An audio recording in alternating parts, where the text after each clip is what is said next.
Boa noite, bom dia ou boa tarde a todos os membros dessa comunidade, da Associação Espírita Jesus de Nazaré.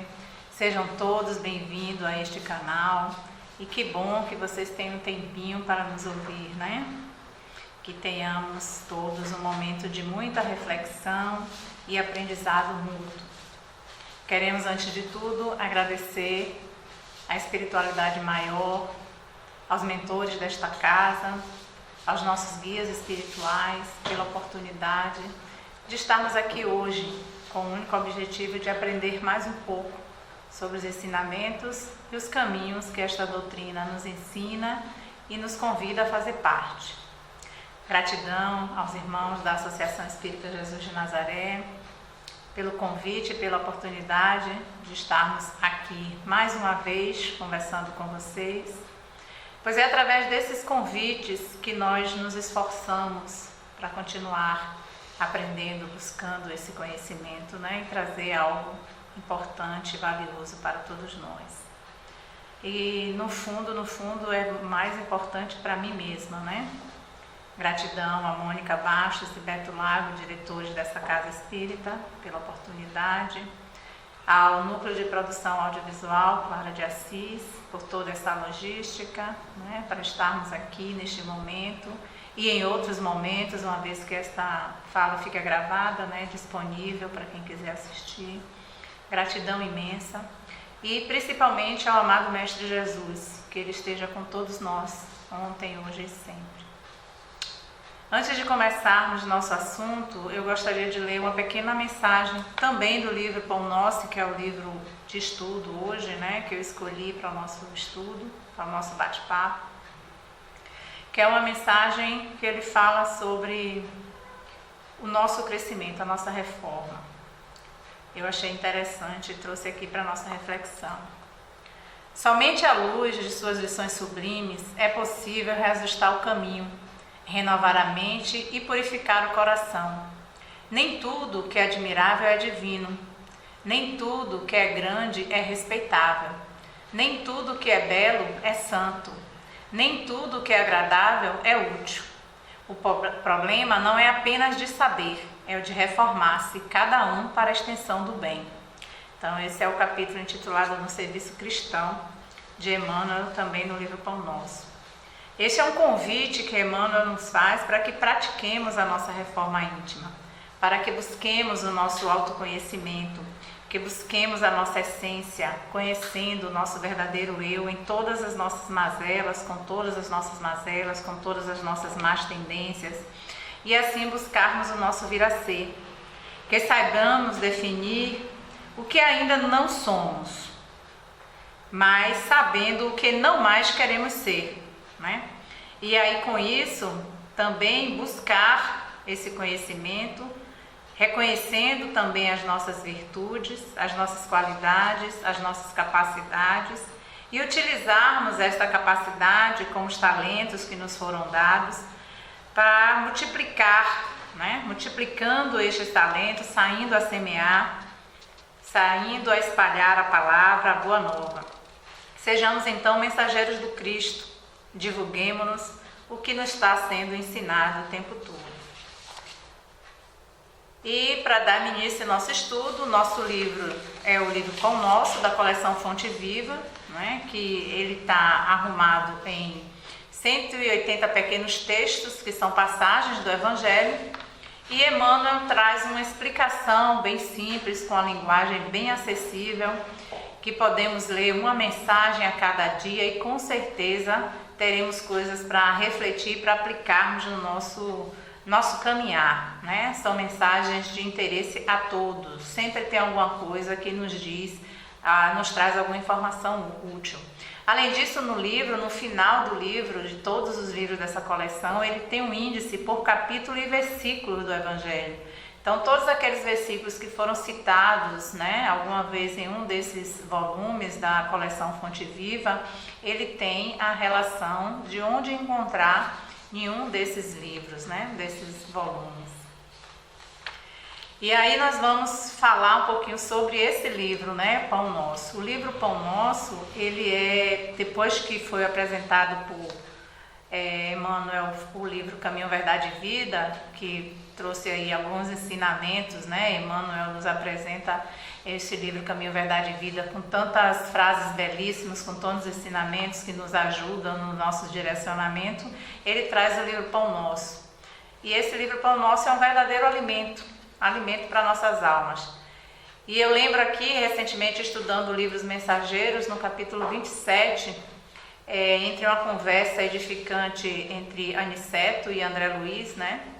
Eles falam sobre a necessidade de alcançar a vitória espiritual. E ele dá uma pequena receitinha. Eu achei interessante essa receita. Que primeiro é preciso desejar. Desejar sabendo o que queremos, né? Então, se eu quero um processo evolutivo, eu preciso desejar esse processo evolutivo. Depois o procurar os caminhos que me farão chegar até onde eu quero nessa caminhada, nesse processo evolutivo. E depois que você deseja e procura, você precisa alimentar-se. Ou seja, você precisa de ir em busca dos meios que lhe fará com que você chegue até aquele caminho, aquela direção que você escolheu. Então, vai ser através do estudo, do conhecimento, da prática no dia a dia, né? E aí, por fim, a realização, né? O se tornar aquilo que você quer ser, o se tornar o divino, ou o eu e o Pai somos um. Essa é a nossa caminhada, é a caminhada de todos nós, é a plenitude espiritual, né? E neste livro Pão Nosso, o querido benfeitor Emmanuel, ele já começa nos convidando ao serviço cristão. No capítulo 1, que é o capítulo do nosso estudo, nós vamos tentar entender, ele está intitulado com Mãos à Obra, né? Ele está nos convidando para começar a trabalhar, né? Meter a mão mesmo na enxada, pegar, capinar, arar a terra, semear a boa semente para que a colheita seja primorosa. Mas por que esse título Mãos à Obra, né?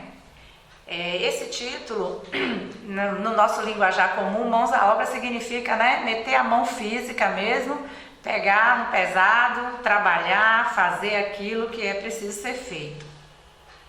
Mas essa expressão, mãos à obra, que nós conhecemos bem, que significa mesmo trabalhar, realizar, esforçar-se, né? Concretizar alguma coisa, não é apenas com a utilização das mãos físicas.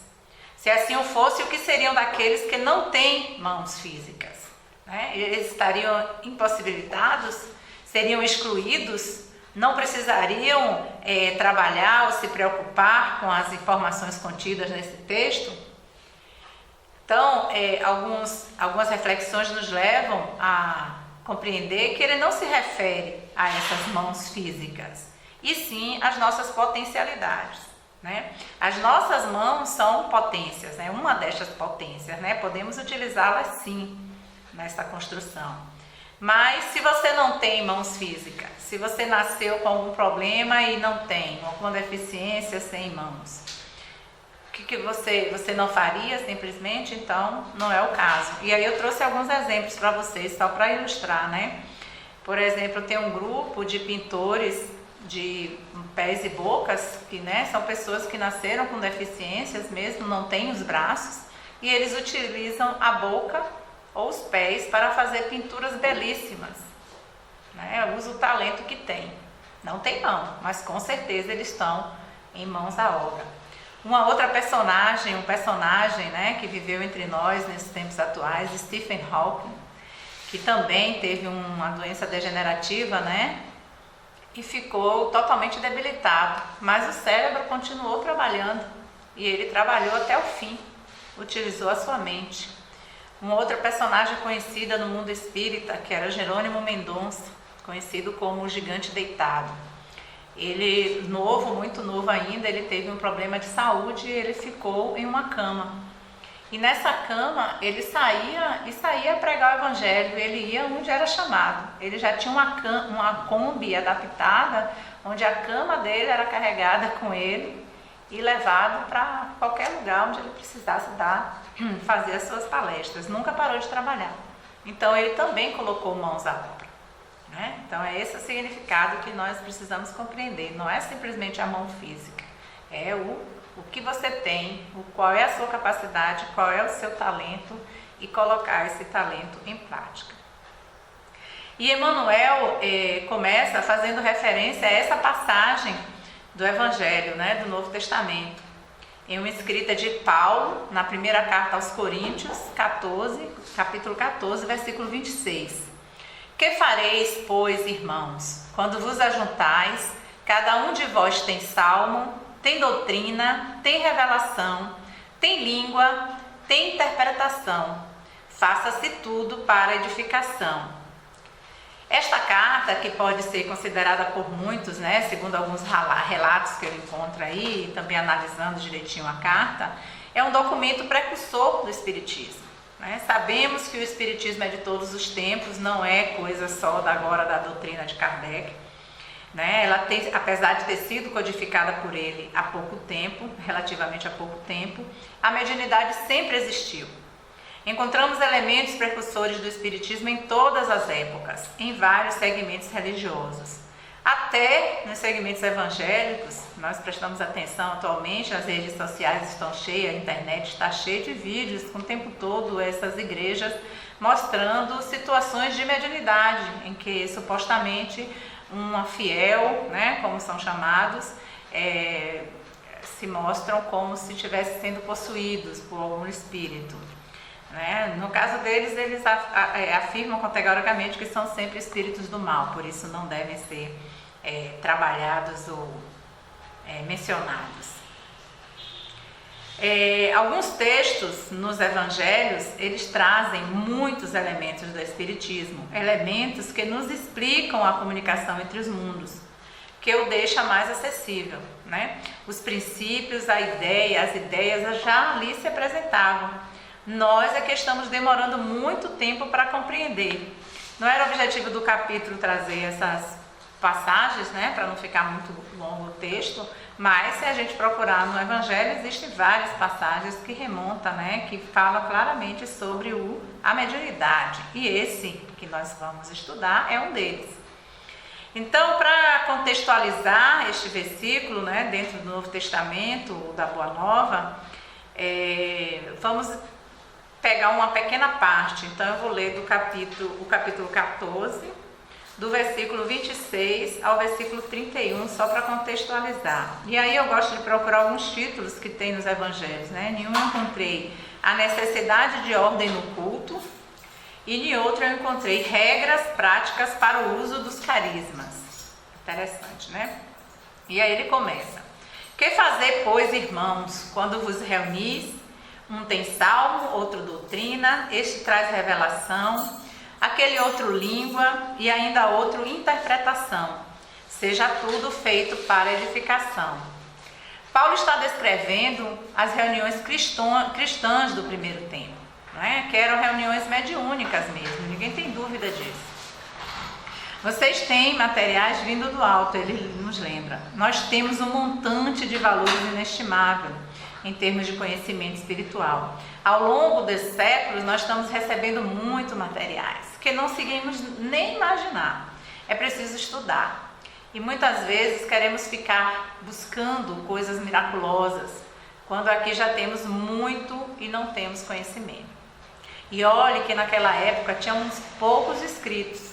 Imagina hoje em dia, com todas as publicações que já temos. Temos realmente um intercâmbio com mais alto. Se tiverem dúvidas, leiam Paulo Estevão, obra de Chico Xavier. Leiam 50 anos depois, ou há 2000 anos. Leiam Confissões de Santo Agostinho, que não é uma psicografia. Leiam a Codificação de Allan Kardec. Leiam os livros de Leon Denis, as 24 obras do filósofo Pietro Baldi. Leiam os 4 Evangelhos de Rustem. Leia toda a obra psicografada por Francisco Cândido Xavier, por Divaldo Franco, por Ivone do Amaral Pereira e tantos outros.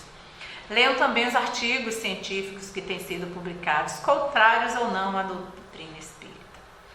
E se ainda assim continuarem a dúvida, a descrença, Allan Kardec já nos aconselhava lá no Livro dos Médiuns: deixe-os de mãos, porque estes são os endurecidos. Estes têm o coração endurecido e a dor será o único incentivador, né? Então não devemos nos preocupar com estes aí. Mas aqueles que já querem um pouquinho a busca do seu conhecimento, ele vai nos orientar.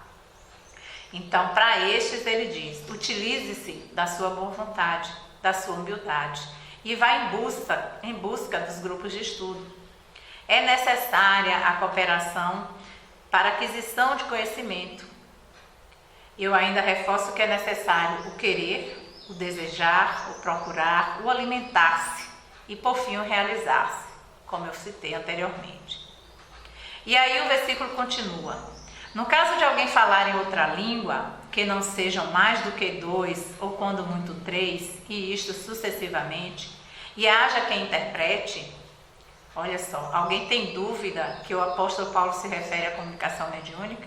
Né? Então, alguém falar em outra língua e alguém para interpretar. Quem são esses intérpretes? São os nossos doutrinadores, né? Ou dialogadores.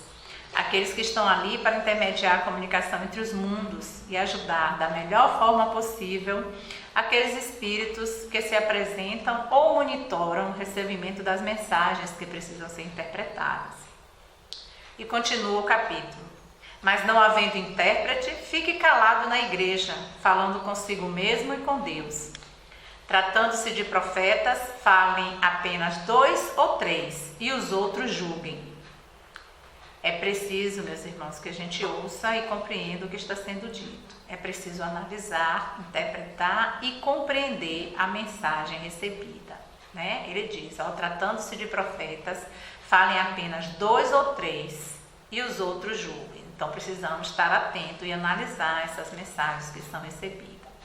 Se porém vier revelação ao trem que esteja sentado, cale-se o primeiro. Aqui uma advertência, né? Para que nós ouçamos as mensagens que está sendo dita. É normal que durante as comunicações muitos espíritos eles querem se comunicar, mas cada um esperará a sua vez.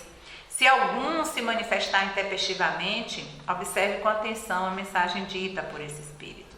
Pode estar vindo de algum espírito brincalhão ou zombeteiro, que na realidade ele quer mais perturbar do que ajudar. Os espíritos sérios, eles não ferem a ordem. Eles não fazem barulho. Então, eles vão esperar calmamente a oportunidade de poder falar. Porque todos podereis profetizar, um após outro, para todos aprenderem a serem consolados. Então, ele aqui reforça mais uma vez que todos nós, qualquer um de nós, poderemos, né, profetizar. Ou seja, apresentar essa mediunidade. Para todos aprenderem e serem consolados. Então é necessário que nós aprendamos, né? E através dessa aprendizagem nós encontraremos o consolo necessário. Este capítulo, então, é um convite ao estudo como forma de entendimento, de acolhimento das informações que nos é dado pelo outro lado. E que aprendemos, né? Que nós consigamos aprender como nos comportar nessas reuniões. Uma diretriz, é uma verdadeira diretriz de como devemos nos comportar. Fiquemos calados, ouçamos, converse com Deus. Mas não transformemos esses grupos de estudos em uma arena de desafios, de vaidades, de presunções, mas sim em grupos de estudos edificantes. É necessário sempre essa palavra, edificante, né? Que significa construir, elevar-se, tornar-se melhor. Tornar-se alto, né? Edificar. Este é o convite para que tudo seja feito para a edificação de todas as almas envolvidas. E aqui ele ressalta que é para tanto as encarnadas quanto as desencarnadas. Todos que estão ali. Começando assim o texto de Emmanuel, propriamente dito. A igreja de Corinto lutava com certas dificuldades mais fortes quando Paulo lhe observou e escreveu a observação aqui transcrita. Então, Paulo começa a carta, né, ele escreveu a mensagem quando a igreja de Corinto, uma das igrejas, né, que tinha sido fundada após a crucificação do Cristo, né, estava passando por dificuldades de entendimento mesmo entre os apóstolos, né? Então ele observa que essas dificuldades eram uma dificuldade de entendimento entre os próprios apóstolos, entre os primeiros cristãos, e que essas preocupações acabaram paralisando algumas atividades por falta de alguns, devido a essas divergências. E aí, né, uma nota minha: qualquer semelhança com alguma situação que você conheça não é mera coincidência. Há 2000 anos atrás, Paulo já nos advertia que teríamos dificuldades, teríamos egos exaltados e que precisaríamos foco nas tarefas a serem executadas. E esses eram problemas diversos, né, que geravam as divisões entre grupos. O fato é que não estavam fazendo tudo para a edificação. Havia uma divisão em cada um por um lado. Observamos muito ainda até hoje esses tipos de divisões, de mediações de forças, e esquecemos das sugestões de Paulo para que o trabalho seja edificante. E ele continua, Emmanuel continua: o conteúdo da carta apreciava diversos problemas espirituais dos companheiros de Peloponeso, mas podemos insular o versículo e aplicá-lo a certas situações dos novos agrupamentos cristãos, formados no ambiente do Espiritismo, na revivência do Evangelho. Aqui ele cita, né, Peloponeso é uma península extensa e montanhosa ligada ao sudeste da Grécia Central, né, por uma estreita faixa de terra, o Istmo de Corinto. Então era a região onde estava aquela igreja. E esse versículo ele faz referência aos problemas vivenciados pela população de Corinto à época, mas não está circunscrito àquele povo, né, àquela época. Pode ser aplicado aos tempos atuais. Nós estamos vendo isso, né? Tem muita pertinência para todos nós. A doutrina espírita, que foi tão bem codificada pelo bom senso encarnado, enfrenta hoje em dia situações de segmentos que divergem em seus direcionamentos, né? Um grupo acha interessante mediúnica aberta, outros focam mais nos grupos de estudo, nos processos de formações dos homens de bem. Outros acham que é imprescindível socorro aos espíritos necessitados, esquecendo-se do seu próprio aprimoramento. E assim vamos seguindo com todos os tipos de divergência. É fato, né? Isso sempre acontece. Emmanuel continua: quase sempre notamos intensa preocupação nos trabalhadores por novidades em fenomenologia e revelação. Veja só o que é que temos aqui, né? É fato, nós sabemos que no surgimento do Espiritismo como doutrina, né, as pessoas estavam mais interessadas em fenômenos, fenômenos que impressionavam. Tinham uma curiosidade sobre o que chegava do mundo espiritual.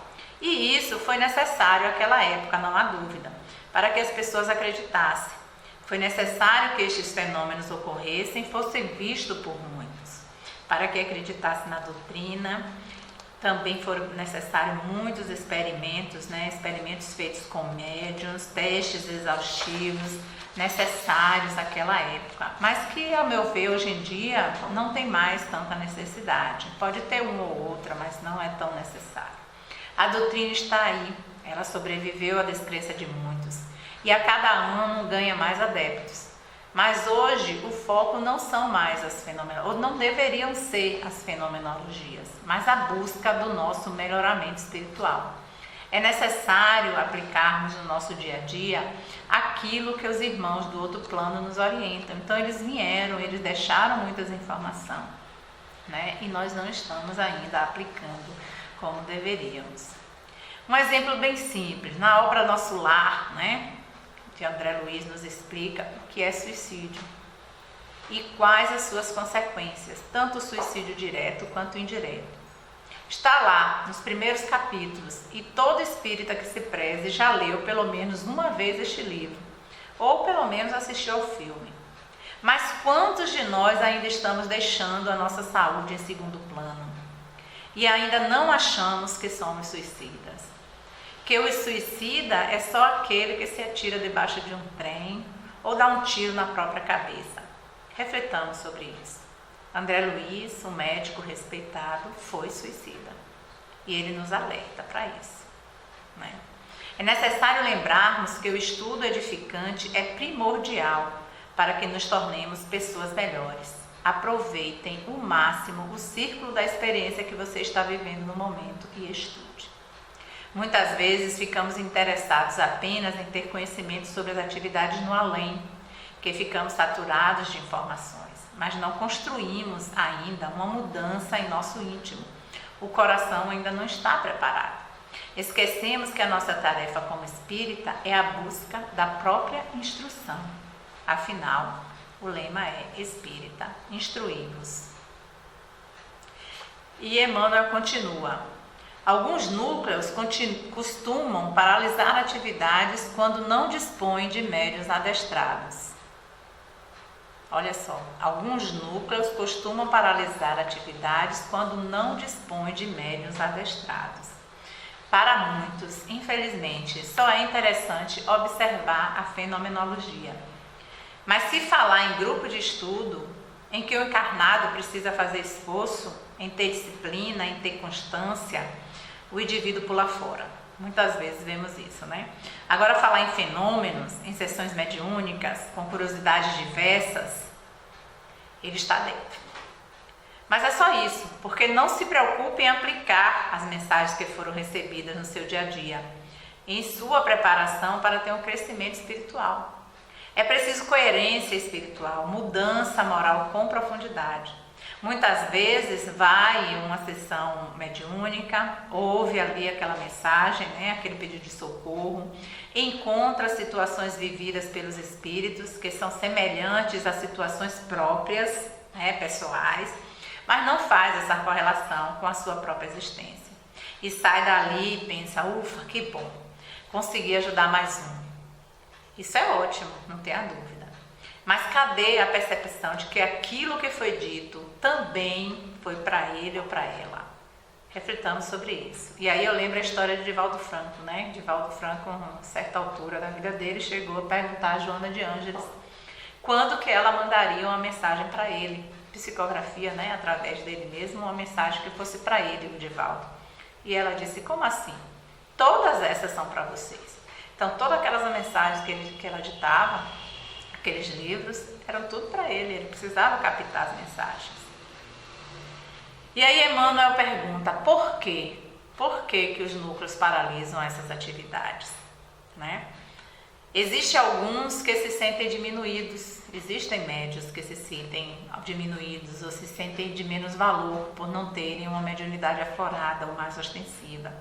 E quando estes faltam, né, na casa espírita, os demais se sentem incapacitados de levar adiante o trabalho. É preciso que o trabalho continue, independente da presença de todos. Devemos lembrar que a espiritualidade maior estará ali para nos ajudar. Então, não deve haver cancelamento. Você tem língua, você sabe falar, você sabe interpretar. Não menospreze o seu valor. Tenha um alto amor. Tenha conhecimento do seu real valor. Saiba as suas limitações, porém não se julgue menor perante qualquer companheiro. Você sabe quem você é e do que você pode fazer, das suas reais capacidades. O trabalho não para, o trabalho tem que continuar. Lembre-se que Chico Xavier, fazendo palestras e evangelho com nenhum encarnado presente, né? Às vezes ele lá na sombra da árvore, no quintal da casa dele, não tinha ninguém, não chegava ninguém. E Emmanuel dizia, gente, como não? Tem muita gente aqui sim, vamos lá. E aí ele falava, fazia o seu evangelho, fazia o seu estudo para aqueles invisíveis que estavam ali presentes, né? Segundo Emmanuel, e que também precisavam ouvir e aprender, né? Então sempre tem alguém ouvindo aquela mensagem. Emmanuel continua, médio algum solucionará em definitivo o problema fundamental da iluminação dos companheiros. Eu trouxe essa bela imagem de Jesus aqui com os apóstolos, né? Isso não é função do médium, iluminar totalmente, conseguir iluminar os companheiros. Jesus foi o maior médium que já existiu na Terra e ele não conseguiu essa façanha, não imediatamente. Foi preciso ele passar por todo aquele sofrimento humano para que os apóstolos finalmente o compreendessem. Mas mesmo assim, ainda se viam em situações de conflitos nas pregações, por não terem compreendido totalmente os ensinamentos do Cristo. E ele prossegue: nossa tarefa espiritual seria absurda se estivesse circunscrita à frequência mecânica de muitos, a um centro qualquer, simplesmente para assinalar o esforço de alguns poucos. É importante aqui, né? É muito comum no movimento religioso no mundo, né, a frequência mecânica de muitos, mas o esforço sincero de alguns poucos. Para ver fenômenos tem muitos, mas para assumir a tarefa, renunciar um pouco mais, quem leva o centro consigo para casa no coração são poucos. Quantos vêm para as doutrinárias, ouvem a mensagem, muitas vezes se emocionam, mas ao sair dali não leva nada para aplicação no seu dia a dia. São poucos os que o fazem, como eu já mencionei anteriormente. O trabalho é uma realização que deve ser feita por todos, cada um naquilo que lhe compete. Faça o que é possível ser feito. Não se compare. Cada um está em um nível, em um estágio de desenvolvimento. Faça o melhor que você pode, da melhor maneira que você pode. E não esqueça de estender a mão para aqueles que estão ao seu lado, atrás de você ou até na frente, convidando os demais para essa jornada.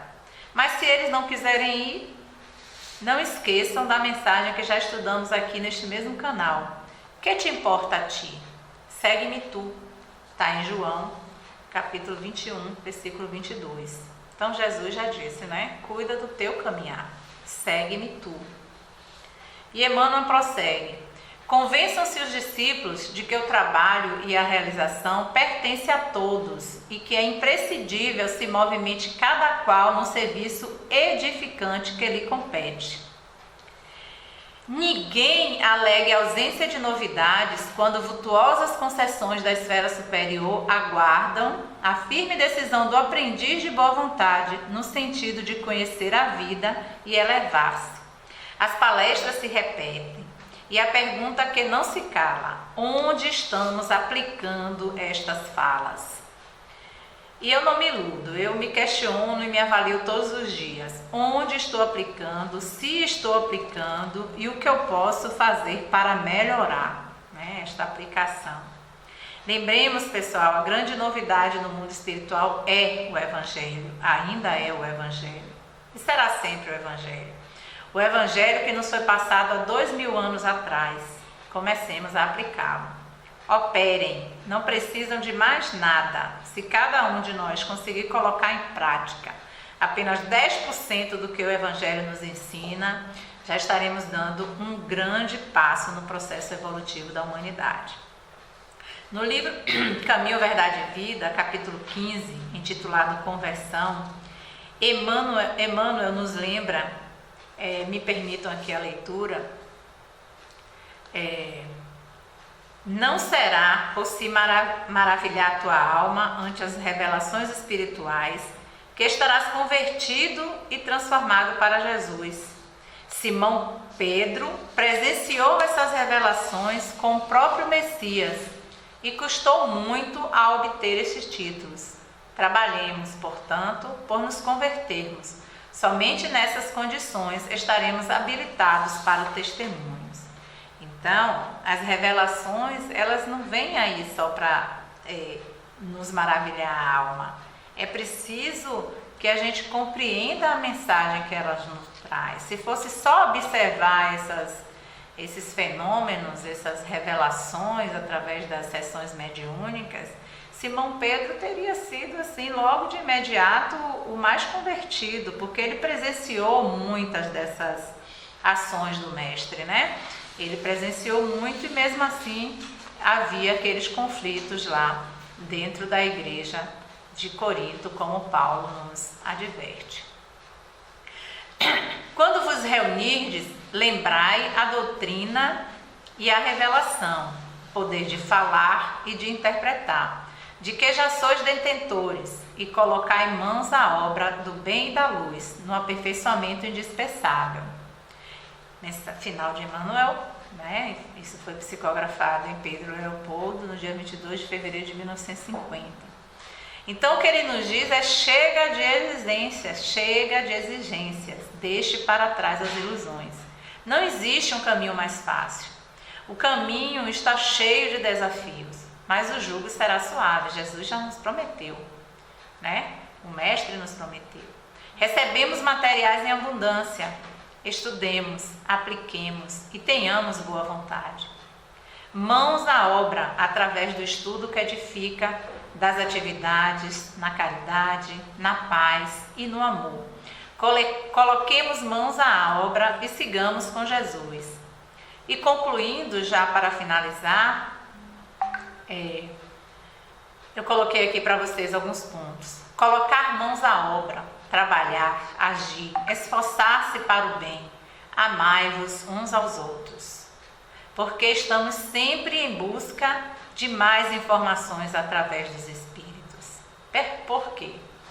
No Evangelho já temos todas as informações que precisamos. Vamos ler. Além disso, se acham que o Evangelho ainda é insuficiente, muitos Espíritos já vieram e já publicaram muitas obras que precisam ser estudadas. Muitas podem ser utilizadas como livro de cabeceira, para lermos todos os dias e quem sabe, assim, absorveremos os ensinamentos por osmose durante o sono. E por fim se pergunte: o que eu preciso realmente? As reuniões mediúnicas ou os grupos de estudo? Construa sua jornada evolutiva. Juntos somos mais, mas não deixe que a falta de algum diminua o vosso trabalho. Lembre-se, siga-me tu. Precisamos aprender a crescer nessa existência, expandir nossa consciência. Só através dessa expansão conseguiremos parar de tentar materializar o espírito e começaremos a espiritualizar a matéria. E tudo o que faremos será em prol da construção de um mundo melhor. E assim eu me tornarei uma pessoa melhor. Você se tornará uma pessoa melhor. Esta é a nossa caminhada. E para conseguirmos caminhar nesta longa jornada, o que precisamos é aceitar o convite de Jesus, lembrando da sua frase: eu trabalho e meu Pai trabalha até hoje. Então, pega a tua cruz e segue-me, e mãos à obra. Gratidão a todos, muita paz.